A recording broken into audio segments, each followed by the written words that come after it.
Greetings to the jurors. Congratulations to you and my fellow finalists. Once again, thank you to the hosts for a great season. But Now that all the pleasantries are out of the way, I think it's time to get down to business. I think I do deserve to win Puppetvivor based on really just how restricting and constraining really my game was in relation to everyone else. We do not have to cover the pre-merge portion of this game all that much. And I think the only relevant bit of information that will come up during the merge is that Siren January and I have bonded during our original tribe for a period of time. Especially when the first Immunity Challenge was lost, and we had to decide practically between L and Big Mike as to who would get voted out. Secondly, let's just jump right into the merge. This is probably the biggest low point of the game for me. I've come off some pretty tough stuff that I had to do in university, so I haven't really paid attention during the free day that we got at the start of merge to socialize.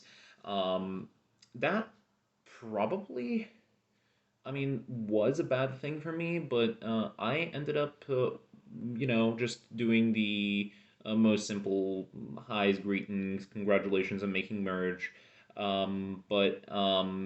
Essentially just hopped on Discord enough to notice what was happening and base my game around that later on.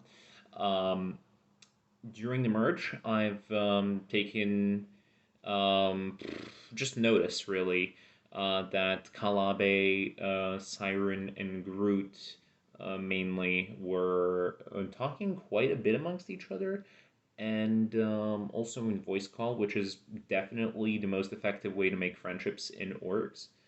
So what I decided to do is when the immunity challenge was over, which I did not want to try at pretty much at all. I just did Tetris because that's probably the game I'm best at amongst everyone in the cast, and I just did it to flex. Um, I mean, Afterwards, I've heard Nick is the vote, and this is not something that I really expected or seen coming previously. So that's where the first big move of my game comes into play. Instead of just letting somebody else dictate the vote, like I haven't heard at all who the source of the vote is. Kalabe and Siren basically simultaneously came into my one-on-ones and told me, hey, Nick is being decided on as the vote. It's pretty clean. Everyone's doing it vote this way. And I'm talking around a bit, and it really does seem like Kalabe, Groot, Siren, potentially Robbie, because I mean Robbie and Groot basically came as a package deal from a tribe of two, are all close together. And I would have assumed Angle could have been with them, essentially just because they are, you know, the Angle. She was alone in her tribe. Might as well, right? So ultimately, I just took the matter into my own hands. I've informed Snek that he's next in the pecking order. I've came to Nick and established and basically an alliance between the three of us. Not officially, but they were the first ones to know. Then I went on probing and seeing, hey, who else could have potentially not been informed right away of this decision? And the people who came to my mind were L and January, right? So I come to L. L also has not been active at the start of the game. That's the reason why they weren't in an alliance with myself, January, and Siren. L was definitely down for it. I think L is somebody who had he not been forced to quit, could have probably been a force in the game. So I came to L. L is, just straight up agreeing with me. We're flipping to the side of Nick and Sneck. I need a fifth. If I'm gonna force a rock draw, at least we need to get a fifth.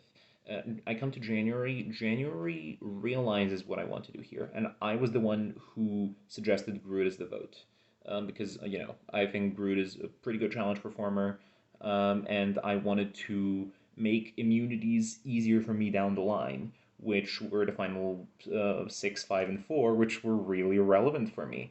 We'll come to that later, though. I come to January, and January does not seem too impressed with the idea, I don't think. Um, I mean, I think she's pretty much fine with doing some shenanigans flipping. I think January is a pretty gamey person, but um, I've really, really, really been hit with a red flag when January comes to Siren afterwards and tries to include Siren in this plan, but not to vote Groot, and rather to vote Angle instead. Now, this really just tells me that Angle and Siren are, sorry, not Angle and Siren, January and Siren are probably going to be coming as a package deal during the merge. I think January expects me to be situated right next to Siren as well, because, we've been allies during the pre-merge, and just vote out somebody else, not on from Los Polos Hermanos. Um, and they ended up telling me to vote. Sorry, January told me to vote for Angle. I thought this could have also been a deflection tactic to just split the vote somehow and have 5 votes on Nick, um, 3 or 4 votes on Gruden, then just us being stupid and voting for Angle. So instead, I took this as ammunition. We had Nick, Sneck, myself, and L guaranteed. And now, out of the other people in this game, 2 of them, not counting Angle, have expressed, a wish to vote for Angle. Because what January told me was, hey, if you get L to vote for Angle, me and Siren are going to do this as well. And that would be 4 votes on Angle. We could do like a split vote thing. Um, I use this as ammunition as well. Everything that I've used in my strategy always has been true information. I don't think I've made up a lie about anyone during this game, and that proved to be really effective. Angle, faced with having 2 people who expressed just a wish to vote for her, um, jumped on board, and now we have a 5-5. The rock draw goes in our favor. Siren gets eliminated. January now loses a pretty important ally, and I think Siren was going to be a really good player in this game. I was not going to allow to essentially be turned into a goat in a warfare between Siren, Kalabe, Groot, Robbie. Like, if I don't do anything to prevent Nick and Sneck from going home, I'm pretty much positive that one of those 4 wins the season, and all of us other people get reduced to being able to choose who that is by siding with one or the other. Final 9 occurs. Um, I mean, it's really inconsequential except for one thing. Groot got a 6th vote. The vote split was only 6-3. Later on, I've been informed that most likely it is Kalabe that voted for Groot. Now I'm really thinking, why would Kalabe, which is the one person that I really have not discussed the fact that I voted against what they've told me also to vote. Um, why would he now suddenly side with us? Another red flag suddenly waves, and I'm thinking, Okay, I've included Angle in an alliance with myself, Nick, Snack L, and her. Angle probably talked to Kalabe. It doesn't matter if it's not Angle, but somebody in my alliance talked to Kalabe. That is not good for my game. And I want to essentially restrict options so that everyone in this game has to rely on me. Final 8 has to roll around, and then L quits the game. Another devastating blow to me. And I'm left basically having to figure out a way to restrict everyone's play. Kalabe,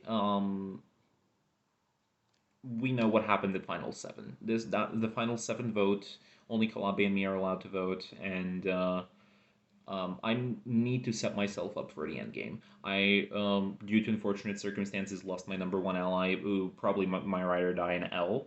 But you know, I've already made myself pretty relevant in the game. I forced a rock draw before, and now I have to make sure that my allies stay with me, and that I am the one who's calling the shots. So I do vote out Kalabe in the 1-1 vote, 1-0 revote, being the sole person deciding the elimination. That is probably the flashiest move I've done this season, and something that definitely has put my target on my back. But what I've done essentially is I've created a narrative where there are threats larger than me left probably until the final four. I know that at the final six, Snack and I are maybe facing off to see who's staying, who's not, but it's not really confirmed. Nick has said in his parting words that he would have taken a shot at me at Final Four. If that is the case, I could have preemptively taken a shot at Nick.